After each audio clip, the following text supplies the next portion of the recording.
Hi, everybody. Welcome to English Digest. I'm Tom. Hi, I'm Stephanie. We have arrived at this month's literature unit, and we're going to be talking about our featured work of literature for the next 3 days. Today and tomorrow, we're going to be summarizing our featured work of literature, and then on the third day, we'll kind of talk about some of the themes and ideas and the author himself. So this work of literature for the month of April is entitled The Chocolate War, which I believe came out in the 70s, but even though it's a book that's at least 40 years old, it's still relevant today because it talks about gangs and bullies and things that go on in school, and I think those things are very common in schools here in Taiwan as well. Maybe not the gangs so much, but... Well, yeah, but it's also about the individual versus a group, and you have individual choice, and can you make decisions and not be beat up over it or suffer from the particular group that you're going up against?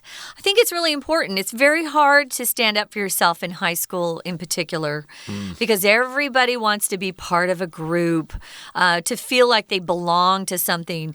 So we're going to spend a couple days on the plot. It's kind of complicated, so make sure you get to know these names quickly to see how they relate and which side they're on, because we're going to be talking about a real war, aren't we? Let's get started. We're going to read today's lesson.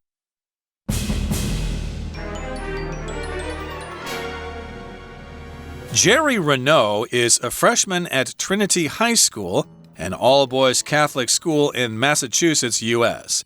His mother died of cancer a few months before, and he tries to get over his grief by joining the school's football team. Meanwhile, members of a gang called the Vigils are watching him. The Vigils control the power structure at Trinity by manipulating and intimidating the students and even the teachers through psychological warfare and bodily harm. One member, Archie, designs specialized assignments for students to humiliate and victimize them. Archie gives Jerry's friend and teammate Roland Goubert, nicknamed Goober, an assignment to remove all the screws in a teacher's classroom so the furniture falls apart. Although he doesn't want to, Goober does it and feels horrible and guilty about upsetting the kind, sensitive teacher, Brother Eugene. Brother Leon, the corrupt assistant headmaster, also uses his power and authority to be cruel and selfish. He and the Vigils compete for authority over the school, yet have to work together to stay in control. Trinity's chocolate sale fundraiser is coming up, and Brother Leon wants students to sell twice as much as last year at double the price. The sale is intended to raise money for the headmaster, who's in the hospital, but Brother Leon also plans to make a personal profit from it. He recruits the Vigils to intimidate the student body into selling the chocolate. To isolate Jerry from the other students, Archie orders him not to sell any chocolate for 10 days. This outrages Brother Leon, yet after the 10 days are up, Jerry still refuses to sell the chocolate. He's inspired by a poster in his locker with a T.S. Eliot quote that says, "Do I dare disturb the universe?" Okay, guys, let's get started. Take a look at the title first. One of our vocabulary words is right there in the title. It says the chocolate war. A student disturbs the universe. We'll often see titles like this where there's a colon in the middle of the sentence. What it is there's some sort of name usually before that colon, and then something that describes that particular noun or name follows after the colon. You'll see this sort of title used in a lot of papers, especially things like thesis. If you have to write a a thesis paper or even a research paper. My own thesis, I did this as well. So it's a common way to write your title. Remember, the second half of it is describing the first part. So this chocolate war, what happens in it? What's about this chocolate war? What is it about this chocolate war? A student disturbs the universe. It's a pretty strong student if he can disturb the universe. Disturb here just means you're interfering with the normal process or functioning of something. To disturb. One of the things that often disturbs my sleep is my upstairs neighbor. Who gets up at like 4:30 and then, starts walking around his apartment. He's a very large man. Anyway, that can disturb you.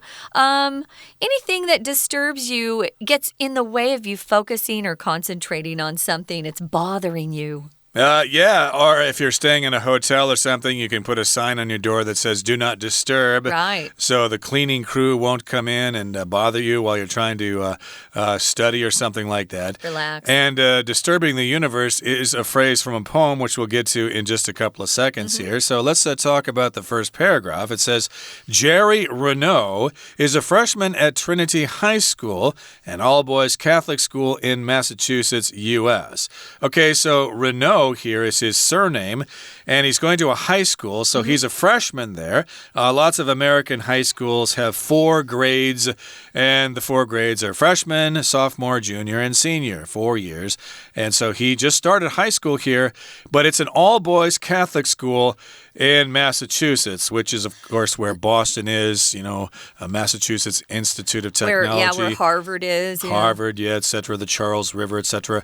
Those things are all in Massachusetts, the Boston Red Sox, the Boston Bruins, etc. So this is a Catholic school, which, of course, is affiliated with the Catholic Church based in Rome there, but it's for boys only.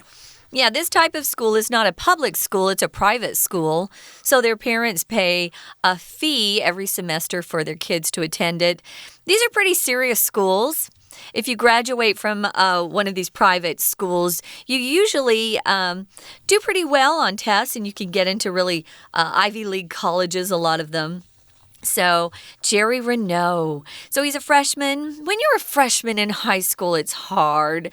You're kind of the baby of the whole school, and it's easy to pick on or bully these kids. What's even harder for him, though, is his mother has died recently of cancer. And, so he's grieving. He's very sad about that. Plus, he has to start, at this school, and he's the youngest kid. And he's trying to get over his grief by joining the school's football team. Like I said earlier, everyone in high school wants to belong to some sort of group. Whether you're in the drama club or you sing and you're in choir, or maybe you're a cheerleader, so you're with those kids. He actually tried out for football so that he could belong to a group.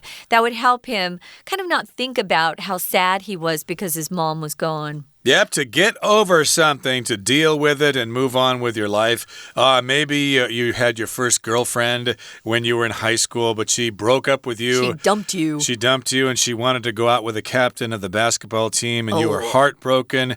And you're going, oh, I'm so heartbroken. How can I go on living? And your best friend says, hey, everybody, gets dumped on by a girl. Get over it. Move on. There are plenty of fish in the ocean.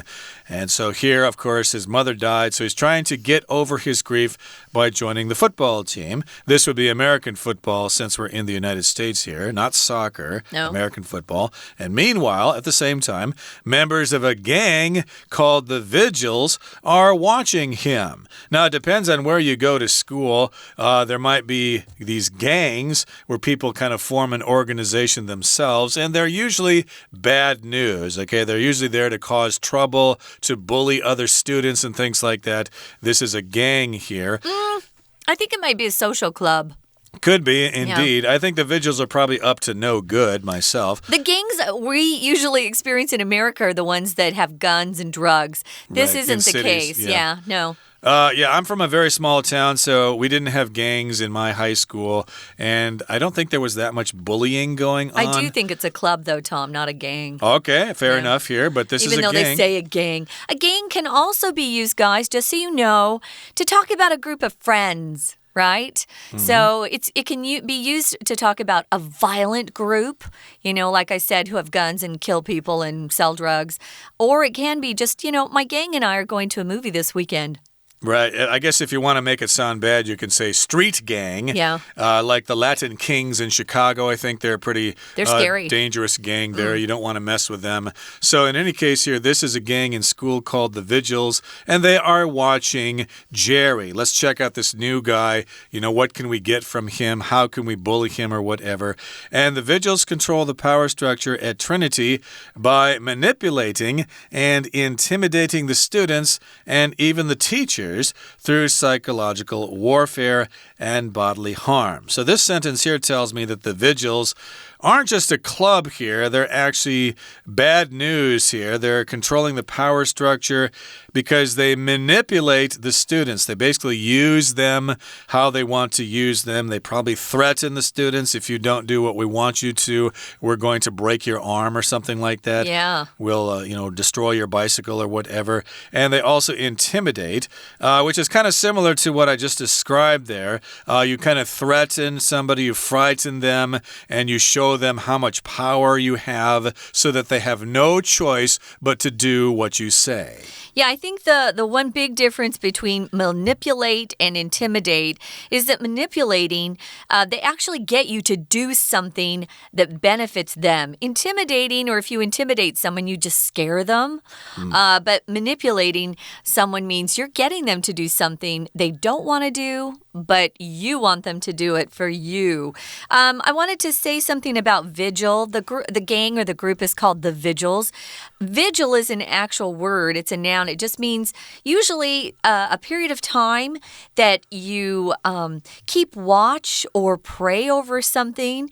Maybe you've got a relative in the hospital this person's not doing well, and maybe your whole family is keeping vigil, which just means you're there 24 hours a day, making sure that you're always there supporting them. I think it's interesting they call the group the Vigils. They're not really keeping vigil to help anybody. They're actually up to no good. So, yeah, they're not very nice kids. And even the teachers, are being manipulated and intimidated by these kids through psychological warfare. That means they get to you in a psychological way. They're intimidating you through your mind, but they also threaten to hurt them physically. So, yeah, it's not a good group of kids, to be sure. We're going to take a quick break right now, guys. Listen to our Chinese teacher, and then we'll be back to talk about what's happening at this particular Catholic school.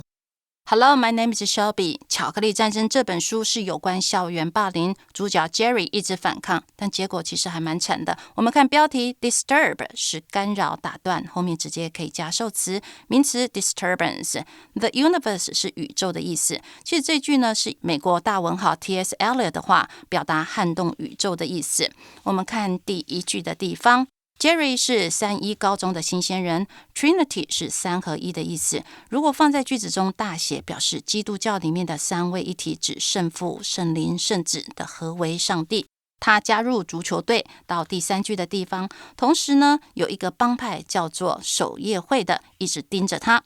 好 Gang 是黑帮帮派的意思，后面有个 Code被命名为来后位修饰它。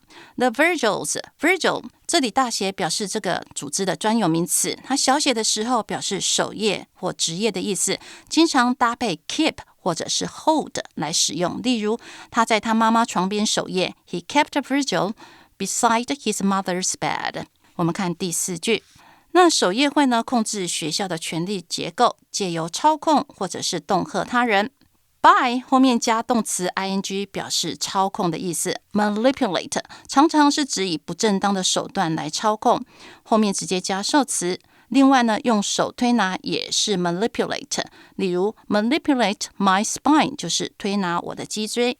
intimidate 是恫吓的意思，要注意一下 intimidating 是形容词，不过这里的 intimidating 它是动词，放在介系词 by 的后面加 ing。 We're going to take a quick break. Stay tuned. We'll be right back.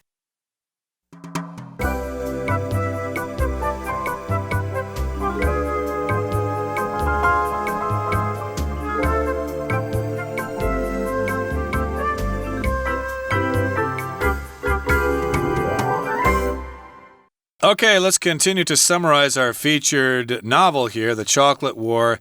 It's about a student who actually disturbs the universe, and that, of course, is a quote from a poem which we'll get to as we continue here.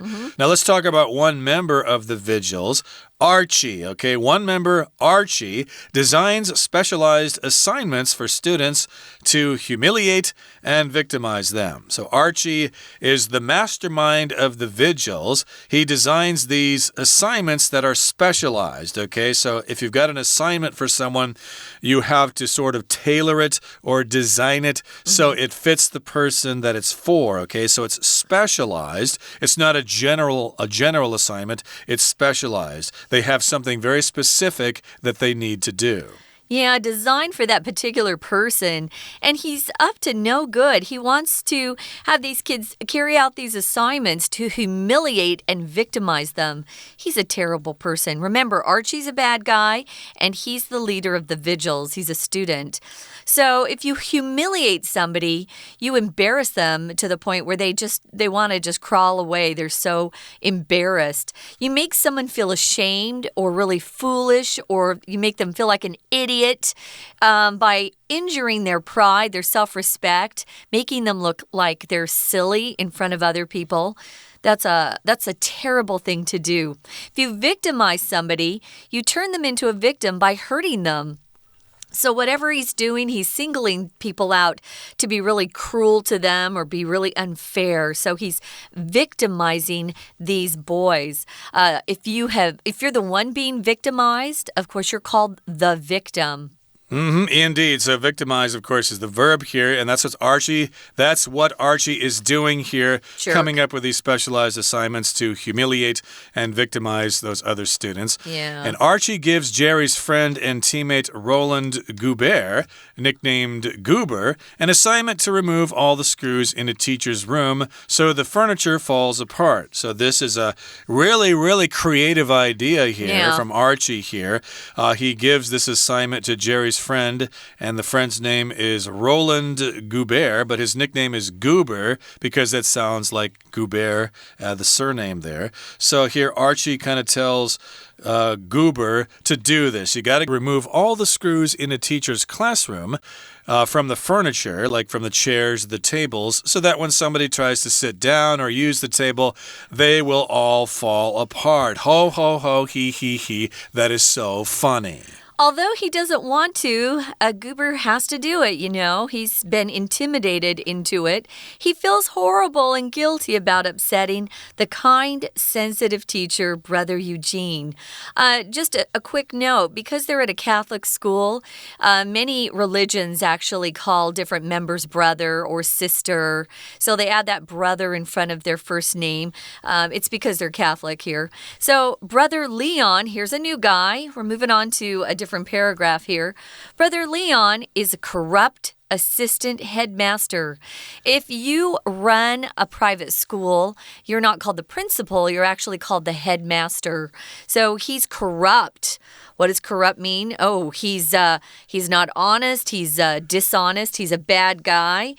He acts in a bad way. Usually, he's doing dishonest things to get money, right? Or personal power, but he's not a good man. He's the assistant headmaster, so he's not the one in charge of everything. He's the assistant to the headmaster. And he also uses his power and authority to be cruel and selfish. So this guy's a creep too. Yeah, he can punish people if he wants to, so he's cruel. He's also selfish, and he works together with the vigils. He and the vigils compete for authority over the school, yet have to work together to stay in control. So they are in competition with each other, but at the same time, they need to work together to stay in control. So yes, we are enemies, but still sometimes we need to cooperate in order to still control the school. Now, here's where the chocolate comes into the story. Okay. Trinity's chocolate sale fundraiser is coming up. This happens sometimes in schools when a club needs to raise money for some project or something. They will have a fundraiser and they will do various things to get money. In this particular case, they're going to make chocolate. They'll buy things from the supermarket and bake some chocolate, and they'll sell it for a higher price than what they paid for the ingredients in order to make a profit and raise money for something. Yeah, to be coming up is a phrase here in the sentence. It just means it's just a little bit ahead in time. So it's coming up. It hasn't come yet, but it will be in the near future. It's coming up. We could say, oh, Christmas is coming up in a couple of weeks. I'm so excited. It's not really, as you know. Or we could say Dragon Boat Festival is coming up pretty soon. Well, the fundraiser's coming up, and Brother Leon wants students to sell twice as much as last year at double the price. So he's going to be selling chocolate bars for twice the price as they did the year before, but he still wants the students to sell twice as much as they did that year at half the price. So it's kind of a scam, something that's not honest. The sale is intended to raise money for the headmaster. So remember, Leon is the assistant headmaster. The headmaster is actually in the hospital. But Brother Leon also plans to make a personal profit from it. He's going to take some of the money that they raise through the fundraiser and take some of that money for himself, which is what corrupt people do. Yep, sell twice as much at double the price. Yeah. Yes, they're going to raise money for the headmaster who's in the hospital. But Brother Leon is corrupt and he wants to get some money from that sale as well. Now, he recruits the vigils to intimidate the student body into selling the chocolate. So if he wants to double the sales, he needs to put some pressure on somebody. So he recruits the vigils. If you recruit, you basically hire someone to do something for you. The army, of course, is always recruiting people to join the army so that they can fight enemies. So yes, he wants the vigils to help him out, intimidate the student body, threaten them, and get them to sell that chocolate twice as much for twice the price. And to isolate Jerry from the other students, Archie orders him not to sell any chocolate for 10 days. So Archie is being extra mean to Jerry. He does not allow him to sell any chocolate for 10 days. Ooh, so what happens then? Well, Brother Leon is outraged. Or as this sentence says, this outrages Brother Leon. They're both correct. If you're outraged, you're so angry, you just can't even talk. You're so mad. But this really makes him angry. Yet, says, after the 10 days are up, Jerry, this is Jerry's decision and not Archie's now, Jerry still refuses to sell the chocolate. Why? Well, he's inspired by a poster in his locker with a T.S. Eliot quote that says, "Do I dare disturb the universe?" T.S. Eliot was a very famous poet. He's British, and this is a pretty famous poem. Do I dare disturb the universe? Do you do something that makes waves? So he's thinking about it, and it sounds like he's a pretty strong guy to stand up against this crowd. Yeah, this quote actually comes from an Eliot's poem called The Love Song of J. Alfred Prufrock. Check it out, it's kind of fun. But that brings us to the end of our explanation for today. It's time now to listen to our Chinese teacher.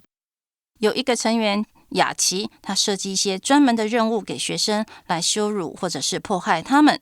Specialized 的形容词，专门的、专业的；动词 specialize， 它的用法在某方面很专业的话，用 specialize 加 in 加方面。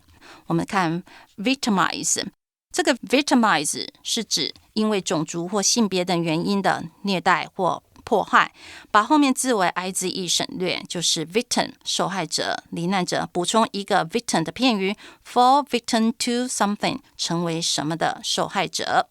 我们开始进入故事的发展。到第二段的地方，第一句 brother 是兄弟，如果在句子中看见它大写，它其实是表示宗教组织的修士或者是男性教友。Leon 翻译成雷恩，雷恩修士是一个很腐败贪污的代理校长，利用他的权势呢，变得很残忍和自私。好 assistant 是助理的意思， headmaster 校长，主要是用在英国指中小学的校长，美国的一些私立学校的校长也是 headmaster， 可以简称成 head。不过一般常见对校长的称呼还是 principal。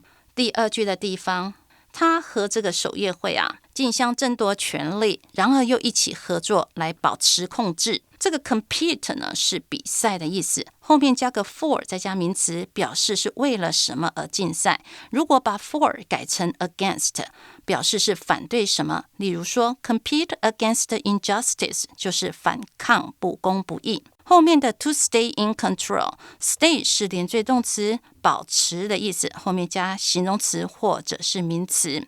in control 呢就是一个形容词的用法，这里是表示控制中，如果相反失控 out of control。